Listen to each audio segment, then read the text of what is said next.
A steady gale pattern is setting up. I am Mark Sponsor, and welcome to the Stormsurf Video Surf Forecast for the week starting Sunday, February 16th.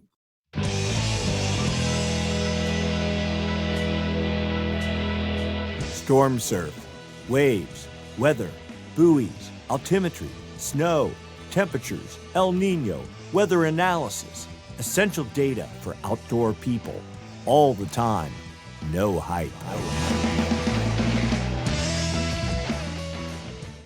If you enjoy the video, give us a thumbs up. If you haven't subscribed, please subscribe. Click the Stormsurf icon down in the lower right-hand corner of the screen. If you have a comment or question, write it up down below. And if you'd like to make a special contribution, you may hit the super thanks button down below, the heart with the $sign in it. With that, I'd like to thank the folks that donated last week. Our Predicament, Mont the Drifter, Tim Caston, Evolution Moto. These are all our longtime contributors. Don Mandratin, E. Slate, Peter Belden. Haven't seen you in a while, Peter. Thanks for commenting and donating.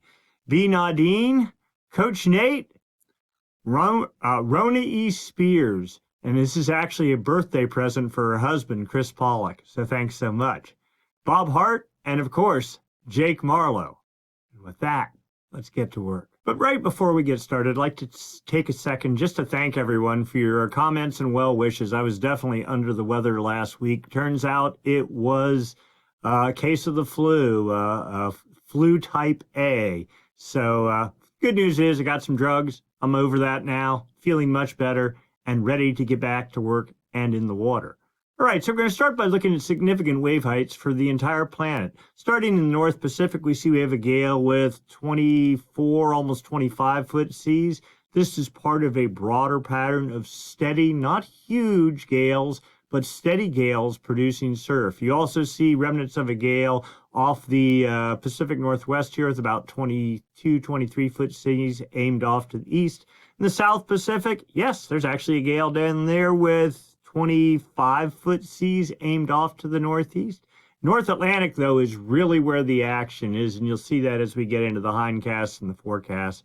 Nearly, well, what do we have? 38.2-foot seas. These seas right here are the highest seas over the entire domain, and all the wave model images that we're going to be watching this evening, that's where you can go see where the highest seas are. So that definitely targeting all of Europe down into Morocco. Swell is on the way there. South Atlantic, pretty quiet, but over in the South Indian Ocean, there's a gale with like 32-foot sea just passing under West Africa or Southwest Africa, and then a series of other gales passing under Australia.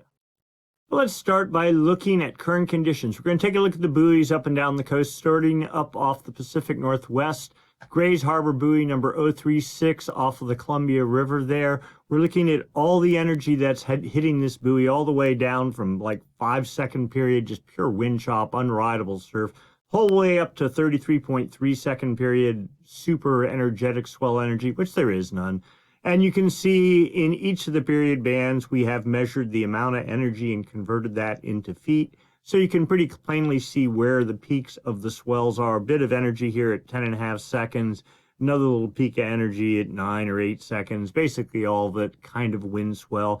Let's see how our algorithm does it, teasing all that out. Primary swell, 7.2 feet at 10.2 seconds from 244 degrees. That theoretically is producing surf at about 7.3 feet. And that is, this calculation here is for a standard kind of beach break, no swell enhancing bathymetry, no reefs, no nothing to amplify the swell, but at top spots, you can add another factor on top of that, especially if the period is longer. And then really no secondary energy.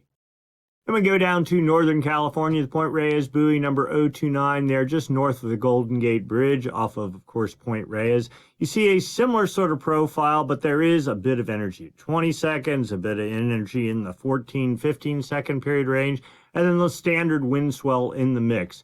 Primary swell, this is when you calculate the period and the swell height, what produces, the primary swell is the highest of all that in the water. So 4.6 feet at 10.1 seconds from 280 degrees. Surf heights, 4.5 feet. Yeah, there were waves in the shoulder to almost head high range at top spots this morning. Then the secondary swell, 3.4 feet at 13.4 seconds, again from a real west direction, 272, and that also making surf at about 4.5 feet. So a mixture of wind swell and short period swell for the most part. Then we go down to Southern California. Point Loma South Buoy, number 191. This is off of San Diego. Same sort of profile, just a little bit less energy, moderated or tempered a bit by the Channel Islands, but you see it there. Primary swell, 2.6 feet at 13.2 seconds from 264 degrees.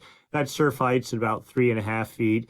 And then the secondary swell, okay, so we do a reversal here. The 13-second period is the more energetic swell. The secondary swell is the wind swell, 2.4 feet at 9.7 seconds, again from the west, making surf heights 2.3 feet. Yeah, surf was in the waist to chest high range, something like that this morning.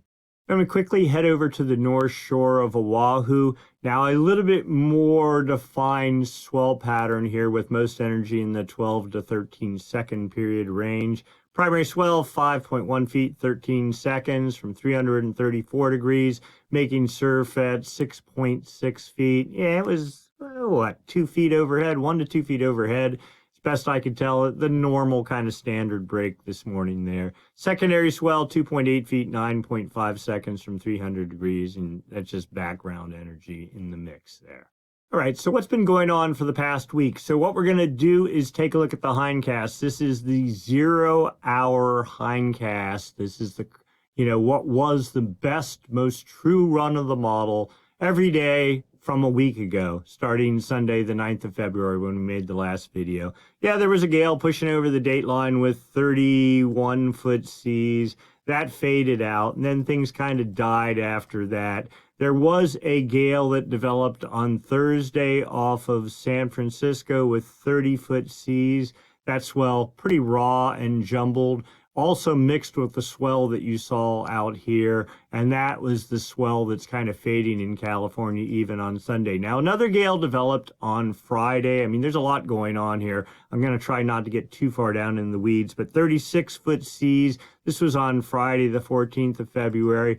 That swell is pushing towards the U.S. West Coast. Secondary, and Hawaii as well. Secondary energy developed off Japan. But before we get in that, another gale developed north of Hawaii in on Friday, Saturday with 27-foot seas building to 28 feet.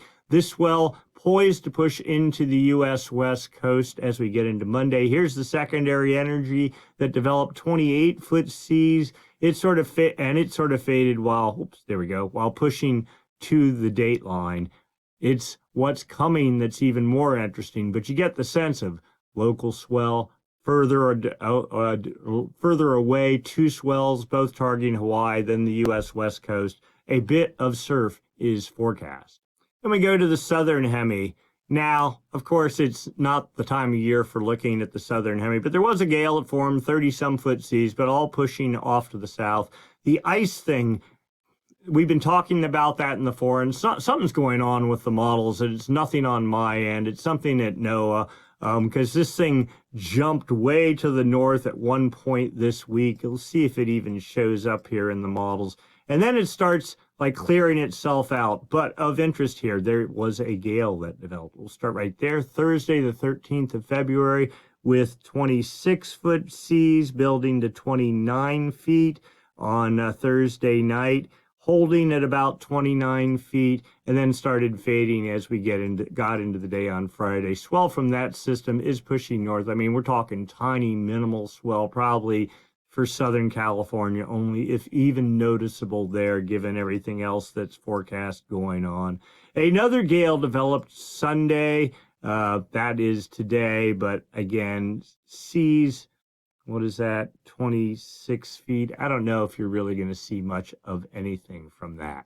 Now, again, we're going back a week. We're into the North Atlantic here. The pattern has been, you can sort of just watch this gale. It's representative of what's going on with 38-foot seas targeting Europe and up into Ireland and that area. This was on Tuesday, February 11th. That faded out. Another system developed, and sort of just sat there doing donuts in the North Atlantic, targeting Morocco a bit because it's falling southeast, 29-foot seas. That faded out. And then here we go. We're into Saturday and Sunday, just about today. A broader, stronger system with 37-foot seas. Yep, right about 36, 37 feet, covering a much broader area. I'd love to see something like this in the North Pacific, but we're not seeing it. It's a La Nina year, no surprise.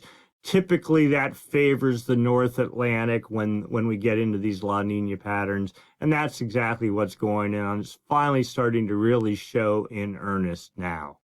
We go to the South Atlantic. Here we are, Sunday last week. Yeah, kind of a weak pattern. Bit of a gale developed there in the far southeast Atlantic with, what do we got, 35-foot seas there. Now, that's a pretty good long ways away. Another system pushed under South Africa on Thursday. Not particularly strong, but enough to make swell. You can see it on the charts there. And then here we are Saturday, and now Sunday, another tiny gale with 34-foot seas south of Africa, and that gets us to current time. Then we go to the Indian Ocean. Now, there's two tropical systems. We were talking about this last week. This one here was forecast to fall south and actually kind of bloom and get kind of interesting. But you see, it did fall south, but it did not bloom nearly as much as forecast. Did turn extratropical with, 26-foot seas, almost trying to get to 30 feet. Aimed pretty well to the north. This time of the year, I guess it's a good thing. You take whatever you can get. And that gets us, though, almost to current time. And we'll go just a little bit further here. And you see the general pattern. And that's it. Steady background energy, it looks like. So then you might ask, well, what is coming? And we're going to start by examining the jet stream. This chart depicts winds up at about 30,000 feet. Those winds help support the formation of gales, and when those gales form, help direct their track. We're looking for a trough, a dip in the jet to the south, and you don't really see it, but just like kind of there. What that helps do is create a counterclockwise flow aloft and down at the ocean surface. That's the hallmark of low pressure, and of course, low pressure, if it's strong enough, generates winds. Those winds get traction on the ocean surface, create seas. Those seas, as they radiate away from the fetch area, the lesser period elements decay off, exposing the longer period energy, which results in swell, and swell, when it hits your beach, produces surf. So we have a bit of a trough here. Well, in fact, let's get organized here. Japan here, international date line right there, 180 west, the equator down here, Mexico, U.S. West Coast, Hawaii there. You get the idea. Japan doing pretty much what it's been doing the entire winter, pushing off of Japan on about the 33 north latitude line, forming a trough somewhere here over the date line. It makes it to a point north of Hawaii, boom, and the jet splits. Half the energy pushes into the Pacific Northwest. The other half falls south and just kind of dissipates out. This has been the pattern. I mean, we're just locked in for months now. The only thing that wavers is, does the jet push up into British Columbia, or does it actually make it down into California? For today, for the moment, there is energy pushing into Northern California. We'll get into some precip discussion here, but it's mainly focused on the Pacific Northwest. All right, as we get into Monday, the same pattern continues. You see energy pushing up here past the split point. It's still split there, but a good amount of energy pushing off Japan. And then you get into like Wednesday, and it's the same old pattern. It's a machine. Comes right to a point north of Hawaii, splits, and there you go. And we'll do this again in a couple more days. Now, when you have, 150, 160 knot winds, even though there's no real defined troughs, that's enough to create a trough or support low pressure development somewhere running from here up into the northern Gulf of Alaska. And you'll see as we get into the forecast, that's pretty much what's happening. We're out to Saturday, the 22nd of February. We're into Sunday, a week from now. And we'll just run this right the whole way through past 180 hours. And, well, there's where we are today. Here's where we are forecast a week from now. If anything, more energy in the jet, that's good. That'll be better for supporting gale development. But notice, no real, well dug out troughs or anything like that. It's just steady. And that's kind of what's going to happen surf-wise. Steady, not huge surf, but it looks like a fairly good, long-lasting run of just steady surf for most locations. Let's go down to the surface. Surface level pressure, surface level winds. You see low pressure as expected. There was that generalized trough right on the date line right there. We got 30, 35 knot winds. No big deal. It's barely gale status, but it's enough to generate some seas, and seas produces swell. You take what you can get. Another system forecast as we get into Monday and Tuesday, forming on the date line with 40 knot winds. That'll do something, pushing off into the northern Gulf. Another system behind that on Thursday doing pretty much the same thing, a little variation from day to day. And then another little system theoretically a week from now on the 23rd of Sunday, trying to take aim, doing exactly the same thing. Just a steady swell producing machine, not prolific, not huge, but certainly rideable surf. All right, so the significant wave height forecast for the North Pacific, fading gale energy off of California. If you go look at the buoys, the outer buoys, you can see energy coming towards the coast already. Still 22-foot seas. That was as of 18Z Sunday, so about 10 o'clock this morning. The other system on the date line, 25-foot seas. This is secondary fetch from a gale previously off the Kuril Islands. You saw that system fades out. And then here we go, boom. On Tuesday, the 18th of February, another gale winds up, 27-foot seas pushing into the Gulf, building to 31 feet. Now, not over a giant area, pretty small. But, you know, since the GFS wave models come in, the old WaveWatch 3 wave model, yeah, its fundamentals are there, but it used to be driven by different wind models. Now it's driven by the GFS model. The fetch areas don't look as strong or as broad as they used to be. So I've had to kind of recalibrate myself. But in general, these systems tend to be overproducing what one would think by just eyeballing the model. So 29-foot seas, we'll take that pushing through the Gulf. Here comes another system off Japan. Again, we're into Thursday, the 20th of February, with almost 30-foot seas. Again, all this stuff targets Hawaii initially, and then it pushes up in the Gulf, targets the U.S. West Coast. We're into Friday, and here we go, 29-foot seas. I mean, it's just a steady, that's actually an upgrade right there. 31-foot seas, that's an upgrade from this morning's run of the model. That pushes through the Gulf, and then here comes some more energy behind that. 28-foot seas, we're into a week from now. Don't know if I believe that, but I'll take it. Looks hopeful. Then we go to the South Pacific. There is another gale down there, but only has 24-foot seas. I don't think we're going to see any swell from that. Even the one we had, was it 5 days ago, a week ago, whatever swell you see, it's going to be very minimal. We're out to Saturday, the 22nd of February, and no big surprise, a much quieter pattern forecast beyond. Though, once we get into March or so, I mean, the fact that there are these sort of gales tracking across. Oh, yeah, and the other, notice, the ice thing, whatever that weird stuff was that was up at like 60 south, that's all been resolved now. So apparently NOAA realized that there was some ghosts in their machine and sorted it out. This looks much more normal for this time of year, though a bit more decayed than what I'm used to seeing, but who knows? Maybe my memory's just fading. But regardless, a broad area of open ice-free waters here to support gale formation.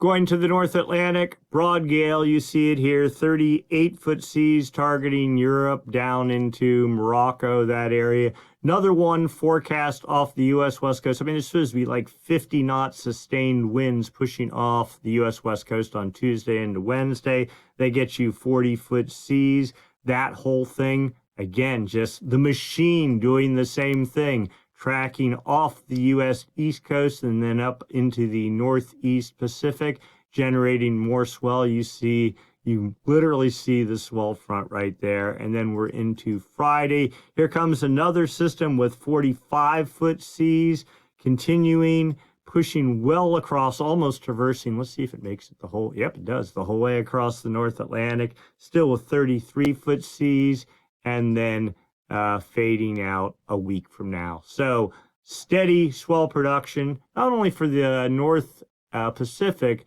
but even more so amplified by La Nina for the North Atlantic. And we go to the South Atlantic. We'll just put this in motion, see what develops. But if I recall, it was actually pretty quiet. There's one little gale forecast there, but real far away from Africa, tracking and dissipating. You get the general idea here. A pretty quiet pattern there. And then finally, the Indian Ocean. Put this into motion. See, there we go. We have a little gale with 35-foot seas forecasted to be Wednesday, the 19th of February, but kind of fading before it does anything. South Australia getting a little pulse of energy with 33-foot seas. This would be on Friday, the 21st of February. And then that's about it. No big surprise given that it is summer in the southern hemisphere. All right, wind forecast for Hawaii and California. California right here, that'd be Southern California there. Central California, that little squiggle there, that's the San Francisco Bay Area. Northern California, Hawaii down here. You see weak high pressure generating a Sunday, basically zero winds in San Francisco, but maybe a little bit more of a 10-knot wind pattern down the Central California coast.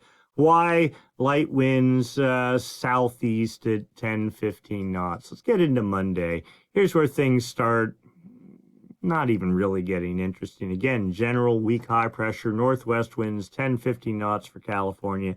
That southeast kind of flow, 5 or 10 knots for the Hawaiian Islands. So we get into Tuesday, same sort of deal for California. Trades trying to build in for the Hawaiian Islands. We'll call it 10 to 15 knots. Wednesday, really no change for California. Trades 15 knots for the Hawaiian Islands. Thursday, a little bit of a high pressure push here and pushing into the Pacific Northwest, drying out things there. Northwest winds, of course, building. We're keeping our eye on the, at some point when you get into later February and March, you get into the springtime high pressure building and northwest winds, especially on La Nina years, start nuking down the North and Central California coast. We're not there yet. Northwest winds 15 to 20 knots.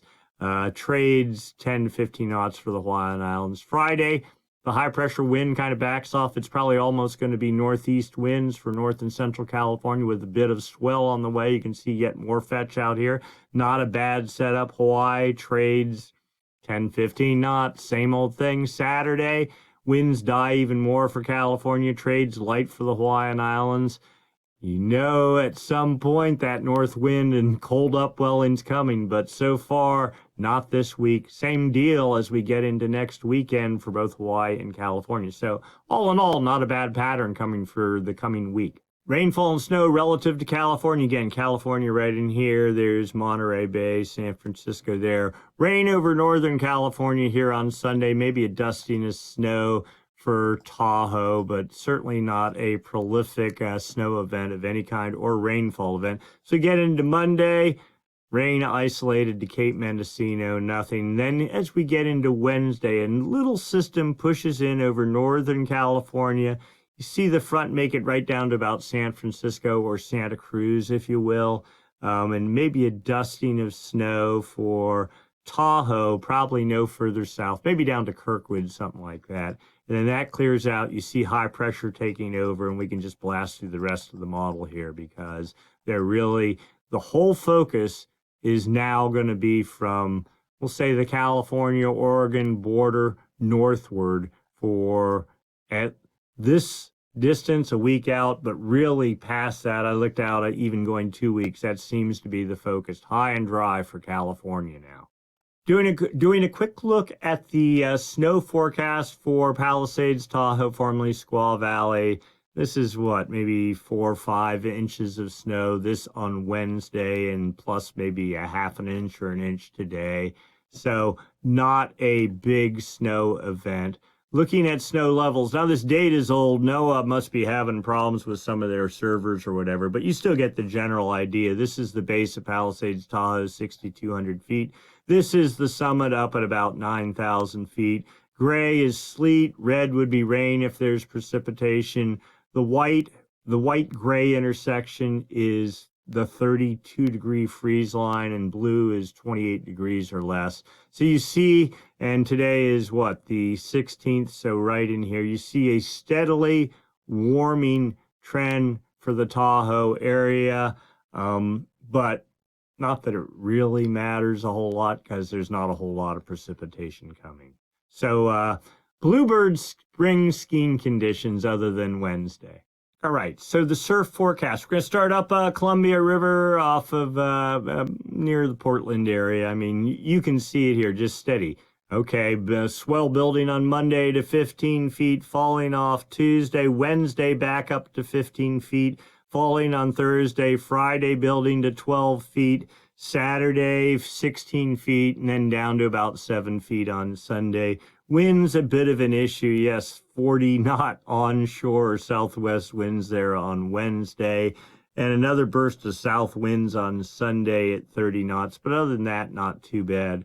Pure swell, 10 feet at 14 seconds, 12 feet at 10 to 12 seconds, 10 feet at 14 seconds, just this steady kind of just rideable surf. Down to Ocean Beach, San Francisco, 12-foot surf on Monday, falling to about 4 feet on Wednesday, back up to 10 feet on Thursday, 9 to 10 feet Friday into Saturday, fading off to 7 to 8 feet on Sunday. Winds a little bit northwest here, 15 knots on Monday. They back off and they come up northwest again at 15, 20 knots on late Wednesday, early Thursday. Then after that, not such a bad pattern. Pure swell sizes, 8.5 feet at 15 seconds, going down to 4 feet at 11 seconds. Then back up to 7 feet at 14 seconds, 7 feet at 15 seconds, 6 feet at 13 to 14 seconds.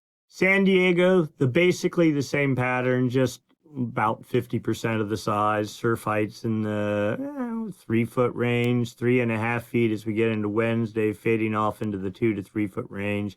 Then back up to about 3.5 feet as we get into next weekend. Winds pretty much light, not really an issue. Swell heights, 1.5 feet at 13 seconds. Let's see, that'd be Monday with some wind swell mixed in there.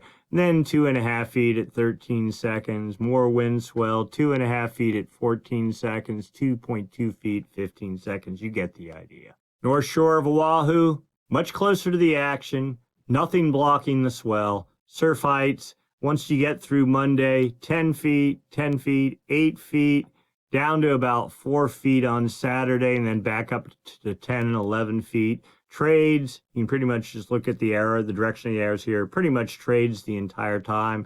Pure swell, 7 feet, 14 seconds, 6 feet, 14 seconds, 5 feet, 13 seconds, and coming back up 7 feet at 15 seconds. Sweet.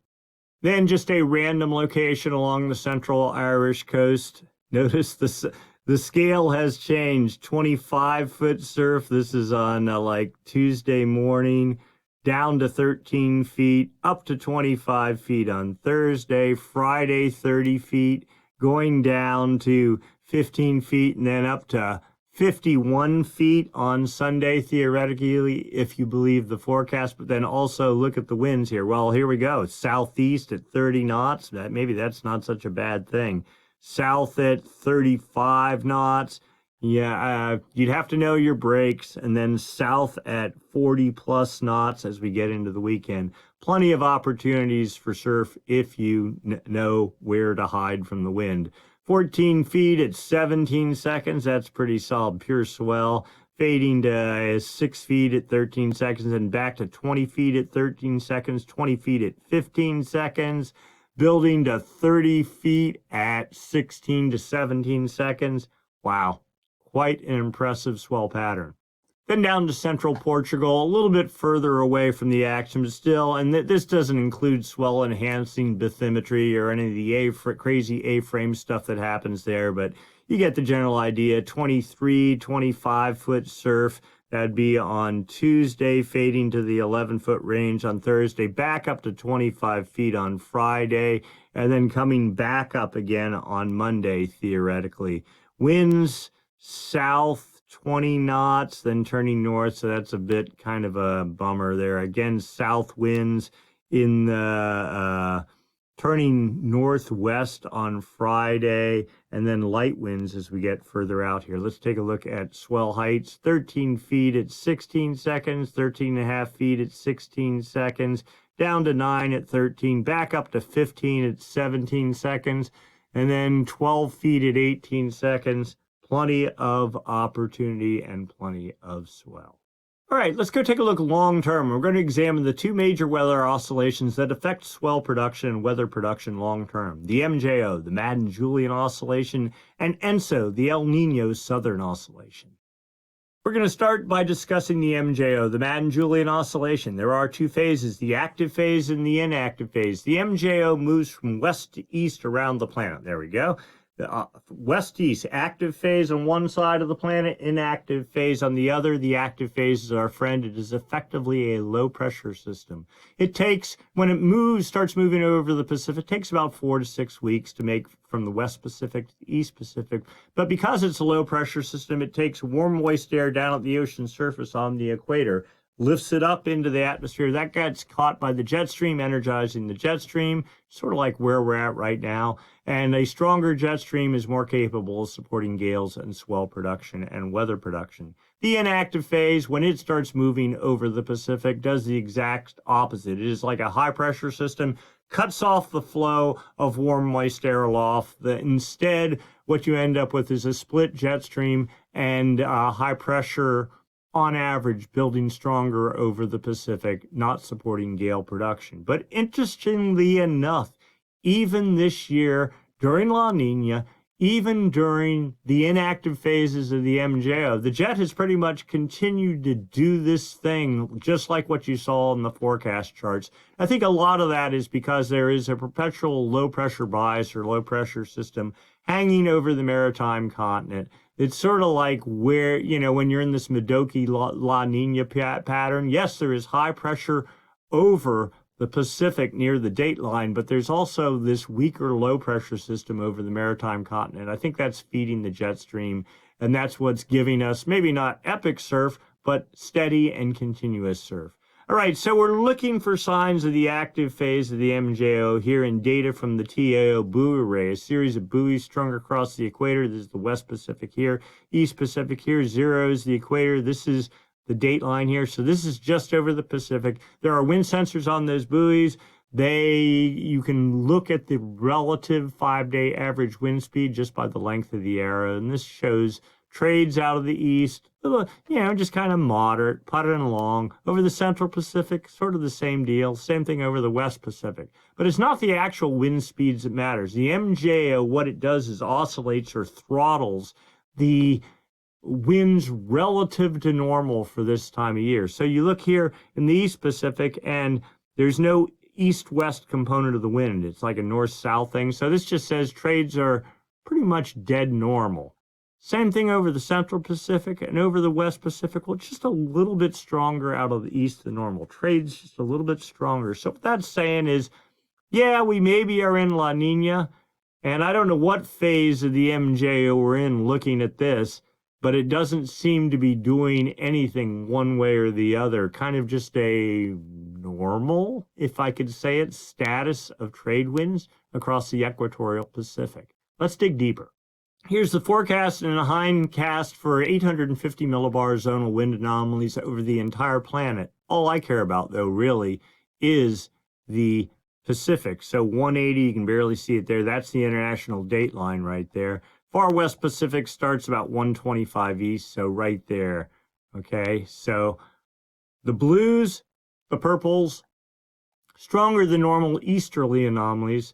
The red, stronger than normal westerly anomalies. So that would be like the active phase of the MJO, and you can literally see it trying to make its way right as we speak right now across the Pacific. So weak active phase, and then also building somewhere here into the Atlantic. The forecast going out 2 weeks shows west anomalies pretty much shutting down over the next 3 days, and east anomalies reappearing, but nowhere near as strong as in January. I mean, this isn't a neutral trend, but if it's a La Nina trend, it's a very weak La Nina trend. And not anything particularly favoring or discouraging the formation of gales. So another way we can examine this is through outgoing long wave radiation. We get a sense of where the active and inactive phase of the MJO are. Blues on these charts are areas with more cloud cover that would be roughly associated with more upward lifting moist air. So one would say the active phase of the MJO. And let's get oriented here. South America, Central America, Hawaii. EQ is the equator right there. Dateline runs right up the middle, maritime continent over here. So you see active phase of the MJO somewhere over the dateline area, inactive phase over the maritime continent. This is per the statistic model. 5 days from now, same sort of deal, but you get about into next week, active phase fading. The inactive phase starts building over the maritime continent, pushing into the West Pacific, and in control 2 weeks from now. So this suggests we have about a 1.5 to 2 week window here to support storm and gale production. That per the statistic model. The dynamic model, though, looking a little bit better. Yes, it shows the active phase fading out, but it shows the inactive phase. We'll just put both these, see if I can get both these on the chart at the same time. There is your strong inactive phase. We certainly don't want that 2 weeks from now. The GEFS model here says, now, just a dead neutral pattern 2 weeks from now. This is interesting. Let's dig a little deeper. Phase diagrams for the same two models. Statistic model here, dynamic model here. How do you read this? Well, it just shows you where the active phase is. It moves from the Indian Ocean to the maritime continent, to the West Pacific, to the East Pacific, under the United States, across the Atlantic, over Africa, back to the Indian Ocean. The heavy dot is where the active phase is now. So in the East Pacific, the further the dot is away from this circle, the stronger the active phase is. So a very modest active phase somewhere in the East Pacific. Forecast over the next 2 weeks, moving somewhere into the West Indian Ocean. The dynamic model, pretty much painting the same picture, no real change. So they're in agreement. The upper level model, again, showing areas favorable for precipitation, which can be roughly translated into where the active and inactive phase is. The greens, areas favorable for precip. The oranges and reds, drier air. South America, Central America, New Guinea, zeros the equator. Dateline running basically right down here. Each panel, 5 days. There's 8 panels, so it goes out 40 days. See remnant active phase here in the Pacific, pretty much sliding into the East Pacific by the end of February the 26th. And here comes the inactive phase. It makes its transit across the Pacific into about, mid to later March, and then a weak active phase forecast setting up in the West Pacific as we get towards the end of March. Going back to the CFS model, this goes out 1 month here from 15 of February to 15 of March, but then you get a whole bunch of run up into it. This again is the whole planet, 850 millibar winds, so zonal wind anomalies. So the blues are easterly anomalies, roughly synonymous with the inactive phase, the reds, westerly anomalies. We have the actual MJO here in the black contour. Dotted contour would be inactive phase back in November with easterly anomalies. Here was the big active phase, brought us all the rain into California. Westerly anomalies over the maritime continent, right, dateline right there. Far West Pacific starts about 125 east. Okay, that was interesting. Then in January, we had no snow. We had surf, but not a whole lot of it. The inactive phase of the MJO was the culprit. Here we go now. Active phase of the MJO making its way across the dateline. Limited bouts of westerly anomalies adding in, feeding to the jet stream a little bit. But that's supposed to fade out here as we get into, it would be about the 22nd of February, something like that. Then after that, March, no MJO signal indicated, though you see easterly anomalies building here over the dateline. So one can assume at some point the inactive phase of the MJO is going to show up on this chart. Now this is the CFS model going out 3 months. Past performance down here, the forecast up here. Dateline runs right up the middle. The blues, easterly anomalies, inactive phase of the MJO. You can see right here, there's a little bit of yellows or neutral. This is probably our current active phase of the MJO. Then we go into this slump in the end of February, 24th of February, easterly anomalies taking over into about the end of March. But then notice after that, westerly anomalies. Again, this has been on the chart for a couple of weeks now and doesn't seem to be moving. Westerly anomalies taking over the dateline region. That, to me, suggests the demise of La Nina. Seasonally, that'd be about right. Change of seasons, you're starting well into spring then, and it would not be surprising to see it die. Let's overlay the MJO. Okay, solid contour. Again, this is past performance. This is the forecast up here. Active phase of the MJO pushing over the Kelvin wave generation, west area or West Pacific into about, well, we'll call it the end of February. Inactive phase follows that, not particularly strong. In fact, it's already setting up in the West Pacific.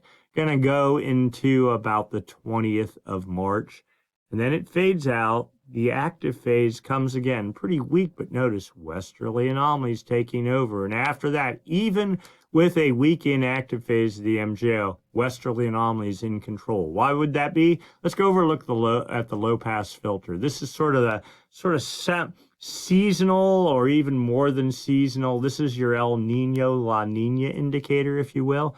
Okay, the dotted contour, high pressure bias. That's the La Nina signal sitting right over top of the dateline. The low pressure bias, just knocking on the door, wanting to get into the West Pacific, but being held off at bay. The jet stream moves over this low pressure bias, gets fed energy, upward flowing air, moist air from the maritime continent, supercharges the jet stream. It makes it about 2/3 of the way across the Pacific, and then it splits. This is the mechanism for doing that. This pattern, forecast holding for the foreseeable future. But at the end of the model, as you get into the end of April, notice the low pressure bias starts moving literally into the Pacific. The high pressure bias with 1, 2, 3 contours is holding. That third contour holds till about the end of March and then fades. The second contour about middle to late April, and then it's gone, and that theoretically would be the end of La Nina. It's not really that much of a La Nina. It's a Modoki La Nina. We'll get into that in a minute. But the general sense is we have about one more month of La Nina to deal with, and after that, it looks like the tide's going to start turning. Subsurface water temperature anomalies. Again, data from the TAO buoy array. There's a series of buoys strung across the equator. You can see here, these are these little X's. These are the anchor lines on those buoys, East Pacific, the Buoy to the West Pacific. And the X's themselves are individual sensors on the anchor lines. They collect subsurface water temperature data, and you can tell where the balance of warm water is. During La Nina, all your warm water piles up in the west because trades are blowing from east to west stronger than normal. During El Nino, the reverse happens. All this warm water in the west starts sloshing to the east, and you end up with cooler water over in the West Pacific. That's where we were a year or so ago. Now we're in La Nina. Anyway, you can see there is no 30-degree centigrade temperatures here. A bunch of the data is down here. There was a sliver of the 29-degree isotherm there. That's gone. But the 28-degree isotherm a couple days ago was over at like 165 east. It seems to be trying to move off to the east a bit. That's a good sign. The 24-degree isotherm, much thicker, I wouldn't call it robust, but there's a decent amount of warm water in the upper atmosphere, even going into the East Pacific. But it's not the actual temperatures that matter. It is the anomalies, the difference from normal for this time of year.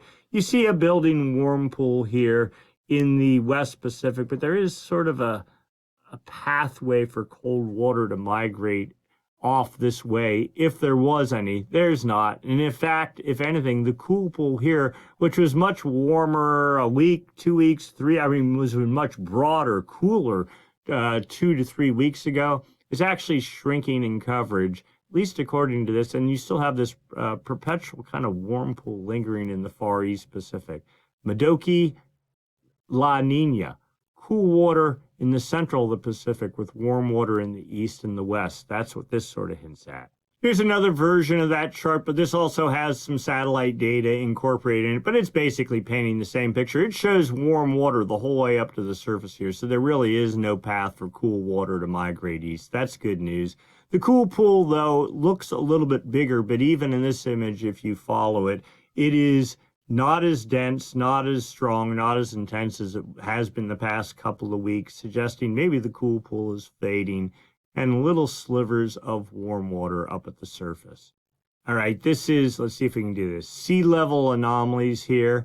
This is not temperature data. This is the height of the ocean, satellite data.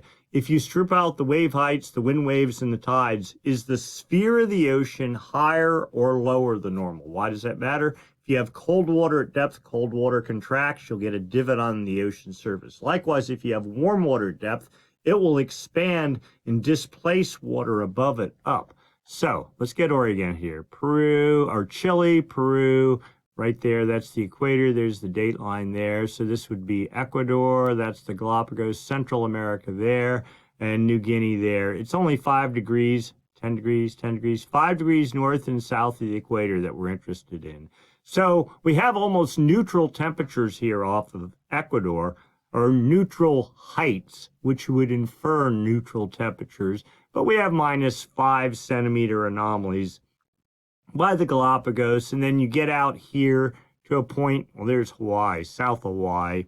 This is the core of our Modoki La Nina, and you see -10 centimeter anomalies, -15 centimeter anomalies, almost -20 here in a couple of pockets. But you know what? This is not as strong as it was a couple of weeks ago, suggesting maybe there's some diffusion or dissipation of the cool pool. Maybe a little bit too early to know, but it kind of looks hopeful. Upper ocean heat anomalies for the Pacific. West Pacific here, East Pacific here. We go down in time. The blue's colder than normal, so you can literally see like cold water Kelvin waves pushing across the Pacific. The first one happened back in December, but you see another one here in March, April, another one in May. This was May of 2024.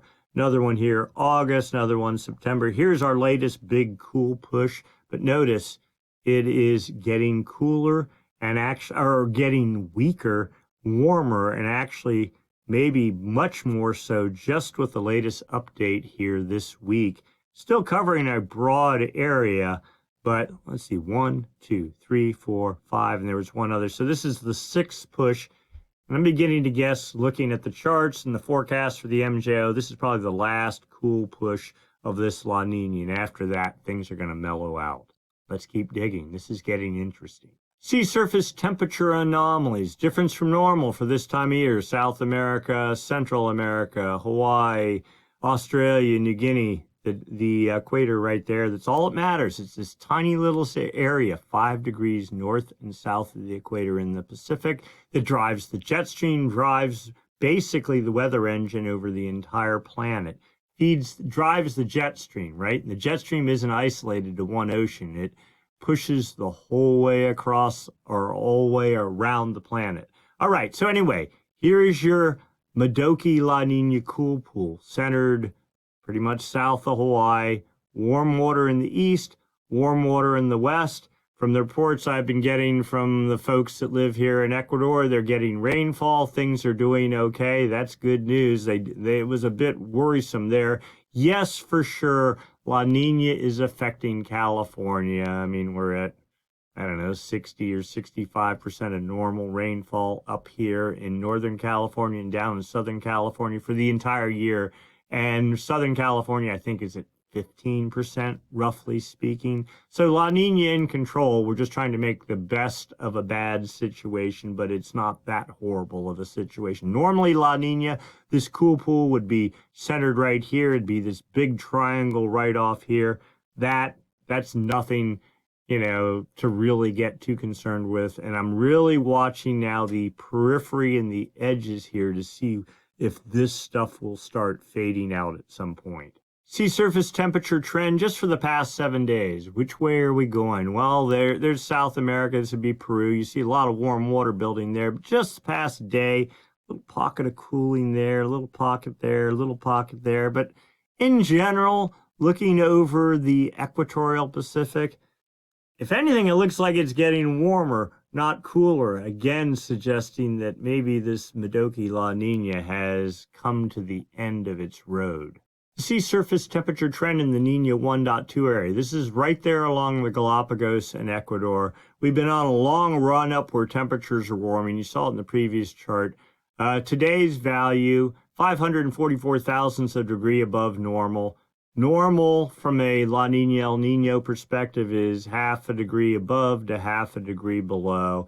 But you see, yeah, 1 week or 5 days of data does not define a trend. But you see we were consistently half a degree below normal.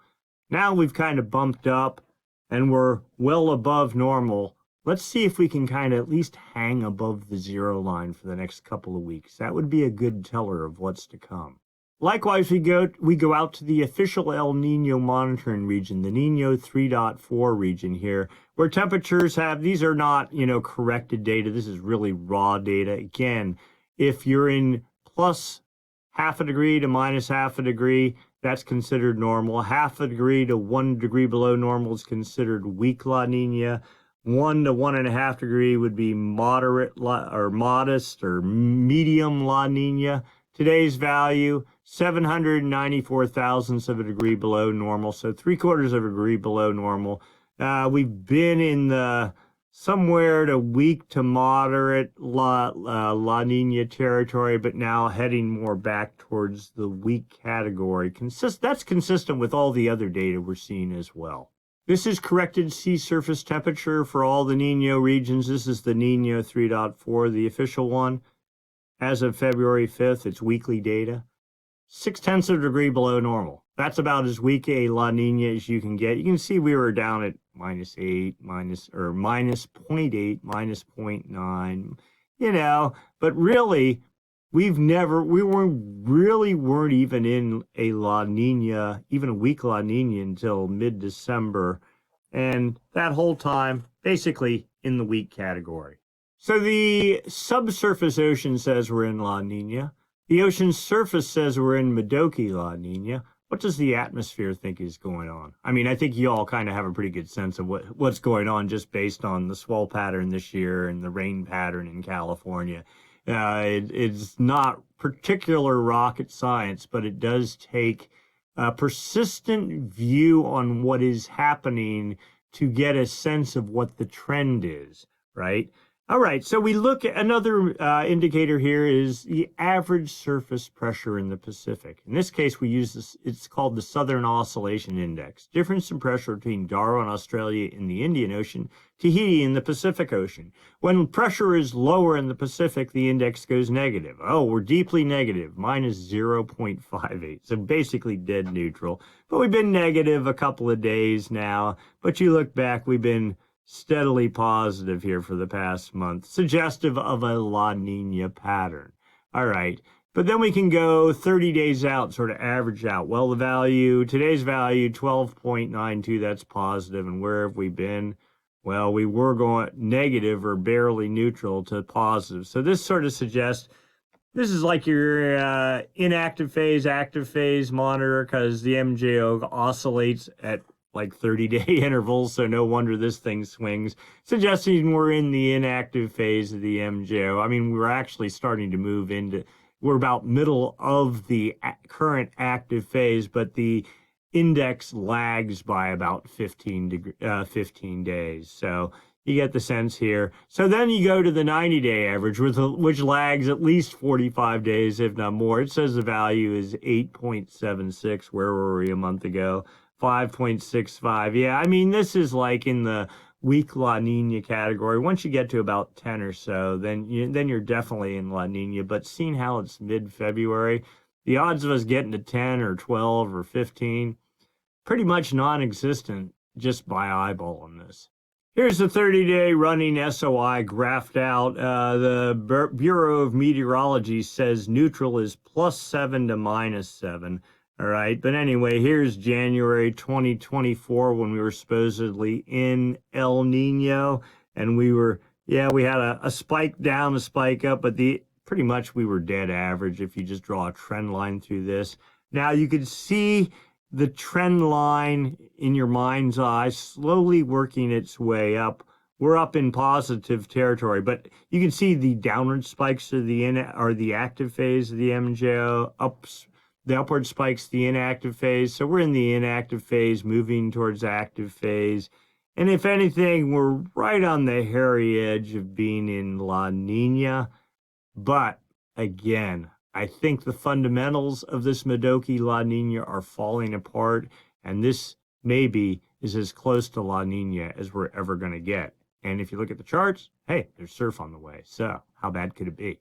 And then finally, the forecast for sea surface temperatures in the Nino 3.4 region. That's the official El Nino monitoring region, right, where the heart of the Modoki La Nina is, roughly running on the equator, 5 degrees north and south of the equator from a point south of California out to about the date line.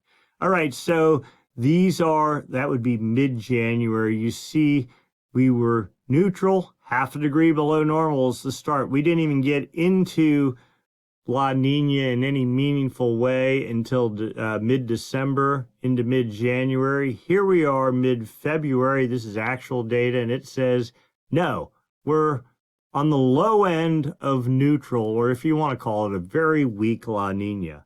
And then as we get, February into March, temperatures rising to a quarter degree below normal, so dead neutral effectively. Same thing in April. As we get into July, literally dead neutral. Now, I don't believe the model out here in October, but it shows us half a degree above normal. Think that is a bit of hogwash, but just being in neutral, we really could use a couple of years of normalcy instead of these wild swings, cold and warm and all the hype. Now we move to the PDF corrected version of this forecast, and you notice it tempers the warm temperature as we get into November of this year. I mean, how far out is that? Another 8 months or something, saying only 0.3 of a degree above normal. But all the data here suggests La Nina is fading. Hooray. So for right now, active phase of the MJO in control, feeding the jet stream, at least it seems that way. A series of gales either have formed or are forecast to form, pushing from the dateline into the northern Gulf, likely producing not huge surf, but steady late season swell into Hawaii and the U.S. West Coast and up into the Pacific Northwest for at least, we'll call it the next 2 weeks. After that, the active phase of the MJO fades out. Not sure what we're going to get, but looking beyond a little bit, the underpinnings of La Nina look to be fading, with west anomalies setting up over the dateline as we get into the latter part of, I think it was April, something like that, mid-April sort of thing. And after that, a return to normal, with the forecast suggesting a normal year going into next fall and winter. That would be wild. Only in that we haven't had a normal year in so long, I can't remember when the last time it was.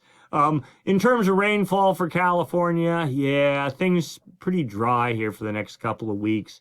The question is, will the jet fall south back into at least down to the San Francisco Bay Area and bring us more precip? We're pretty low on the scale. I was hoping for 85% of normal into San Francisco area and snowfall amounts into the 85% range for the Tahoe area. I don't know if we're going to get there. There is a decent snow base. It's been very episodic, but there is the ability to go skiing. If not, go travel, do what you know where to go, somewhere north of the Oregon-California border. The jet looks to be focused like a laser up there for the coming weeks. So plan accordingly and do what you need to do. But as we get into next year, kind of looks like a normal year is coming. Hard to believe. I say it again. All right, that is our video for this week. If you enjoyed it, give us a thumbs up. If you haven't subscribed, please subscribe. Click the Stormsurf icon down in the lower right-hand corner of the screen. Comments, questions, always welcome. Again, I want to thank everyone for your generous contribution last week. I felt really bad. I was not in a healthy place, but the show must go on sort of thing, so we did it. And I thank your generosity to that end. And then, of course, if you'd like to make a contribution, you may hit the super thanks button down below, the heart with the $sign. And with that, we are done for this week. We will do it again next week, same time, same channel. Thanks so much for watching.